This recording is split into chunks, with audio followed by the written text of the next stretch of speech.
Olá pessoal, tudo bom? Eu sou o professor Gelson Júnior. Essa aula se destina ao 6º ano e o conteúdo é ato de fala, frase e contexto, tá? Primeiro eu vou falar um pouco sobre ato de fala. Ato de fala nada mais é do que aquelas ações que desempenhamos quando nós estabelecemos comunicações com outras pessoas. Por exemplo, quando você quer pedir algo, você usa um ato de fala. Quando você pergunta algo também, você está usando um ato de fala. Então, o ato de fala ele está totalmente relacionado às intenções comunicativas que a gente possui quando a gente quer falar com alguém. Por exemplo, quando a gente quer declarar algo, quando a gente quer escolher algo, quando a gente quer perguntar alguma coisa. Então, tudo isso tem a ver com ato de fala. Vou falar um pouquinho também sobre frases, que são atos de fala, certo? E as frases se dividem entre as frases incompletas, essas frases elas precisam de um contexto para fazer sentido, e as frases formalmente completas, ou seja, são aquelas frases que não necessitam de um contexto, ou seja, somente elas ali isoladas a gente já consegue entender a intenção comunicativa, tá? E a apresentação que eu vou fazer a seguir eu vou mostrar para vocês mais detalhadamente. E a relação da frase com o contexto, tá? E aí a gente vai ver com mais calma as frases declarativas, afirmativas, negativas, interrogativas, enfim. Olá pessoal, tudo bom com vocês? Dando continuidade aqui ao conteúdo de tipos de frase, ato de frase, fala e contexto. É necessário, antes da gente entrar no conteúdo aqui de tipos de frase, falar um pouco sobre a ironia, tá? E a entonação. Esses dois elementos são importantes para a gente compreender melhor essa questão das intenções comunicativas, ok?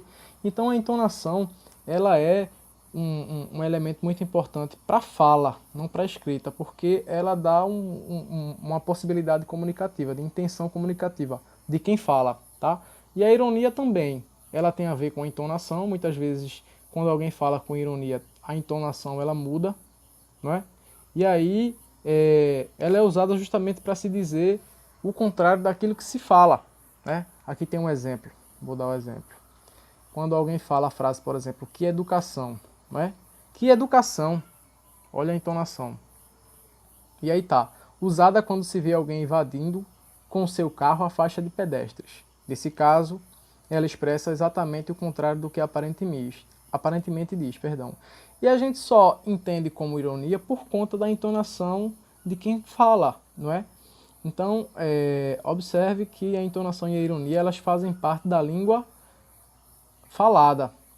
E aí, na língua escrita, aquilo que busca dar a intenção comunicativa para uma mesma frase, se ela é irônica ou se ela é uma frase normal, etc., é justamente os sinais, né? A interrogação, o ponto final, as exclamações, as reticências, a interrogação e a exclamação junto. Então, enquanto na fala a gente tem a entonação para dar a ideia de intenção comunicativa, para fazer uma pergunta, para responder, para negar e etc., a gente tem na escrita os sinais. Cada balãozinho desse aqui tem uma intenção comunicativa diferente, ok? Vocês concordam com isso? E é isso aí, vamos seguir aqui. E aí, o conteúdo nos diz aqui que alguns tipos de frase, deixa eu grifar aqui para ficar bonitinho, alguns tipos de frase, eles possuem uma entonação mais ou menos previsível, de acordo com o sentido que transmitem, ok? E isso é interessante a gente falar porque as frases interrogativas, a princípio, são aquelas frases que buscam perguntar algo, não é? Elas transmitem uma pergunta do emissor para o receptor, ok? Porém, existe uma diferenciação entre a interrogação direta e a indireta. Basicamente, a direta, além de perguntar diretamente à pessoa, ela usa a interrogação, que é esse sinalzinho aqui da perninha. E a indireta não possui o sinal aqui, ok? Mas, além disso, tem a questão da entonação.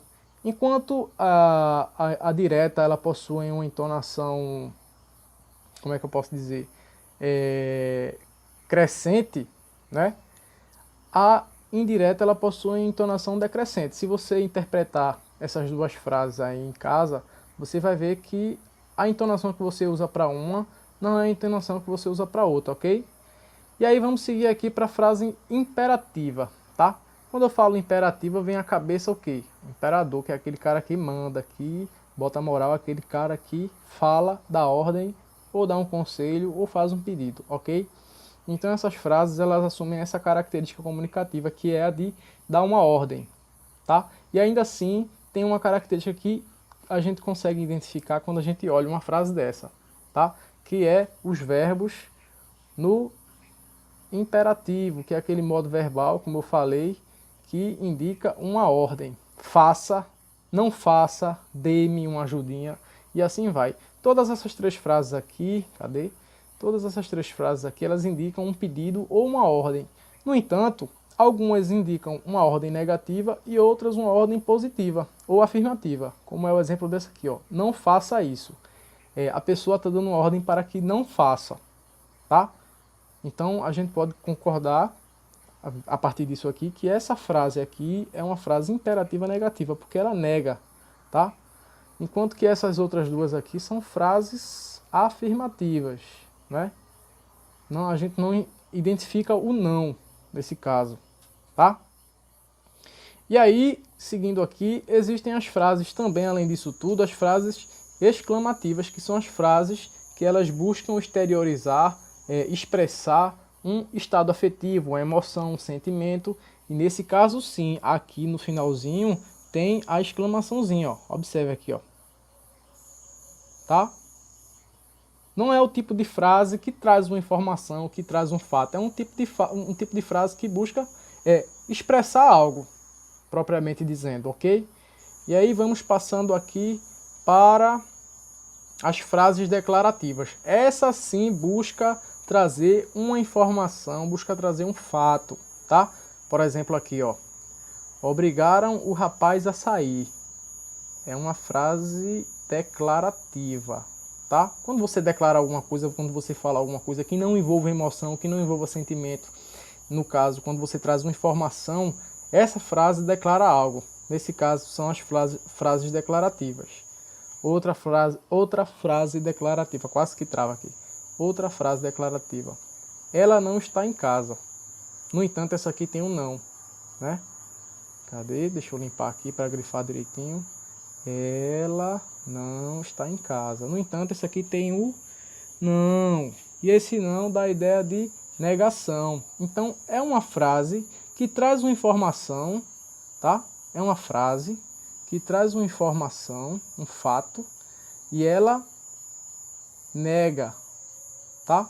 Ou seja, ela traz uma informação e essa informação foi uma informação negativa, tá? Diferente da primeira de cima. E aqui, para encerrar os tipos de frase, temos as frases optativas, que são aquelas frases que dão ideia de desejo, tá? Aqui tá, Deus te acompanhe, ou seja, ele está querendo dizer, desejo que Deus te acompanhe, que bons ventos o levem, que você seja feliz, que você faça tudo o que você quiser. Então, essas frases que possuem essa intenção comunicativa de um desejo, elas são as frases optativas, tá? É uma opção de quem fala.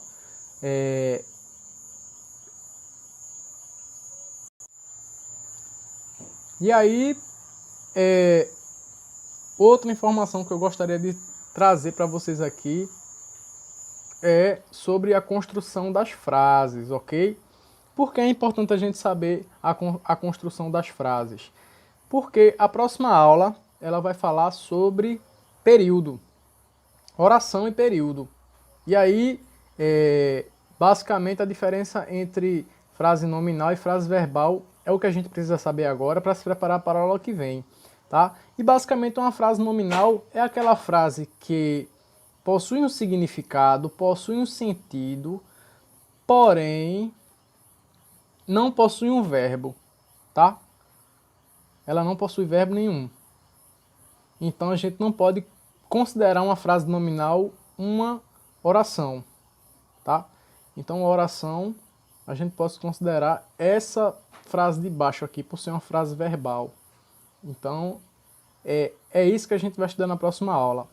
E aí basicamente é isso aqui. A frase nominal é aquela frase, como aqui diz, que é construída sem verbos. Ou seja, se a gente observar essas frases aqui, ó, fogo, cuidado, belo serviço seu, trabalho digno desse feirante. Nenhuma dessas frases, elas possuem verbo. Então, por isso, elas são consideradas frases nominais, tá? E aí, abaixo aqui, as frases verbais, são as frases que possuem verbo, tá? Que o verbo, por possuir verbo, ela pode ser considerada uma oração. Observe os exemplos. O sol ilumina a cidade e aquece os dias. Olhe, tem um verbo aqui que é ilumina, do verbo iluminar, e aquece, do verbo aquecer, tá? E aí, mais um exemplo aqui.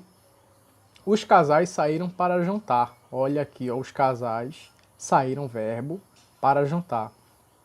A bola rolou escada abaixo. Olha, rolou aqui como verbo, tá? E aí, observe a diferença entre essas frases e essas frases. Enquanto essas de cima aqui, elas não possuem verbo, as de baixo possuem verbo. Estudem, tá? Façam a atividade da página, leiam o conteúdo da página 35, 36, 37 e 38, tá? E aí, a partir disso, façam a atividade da página 39, 40 e 41. Ok? É isso aí, gente. Obrigado e até mais. Eu vou deixar aqui no link no YouTube eu vou deixar aqui na descrição do YouTube alguns links, tá? Para que vocês estudem, leiam o conteúdo e até mais. Obrigado.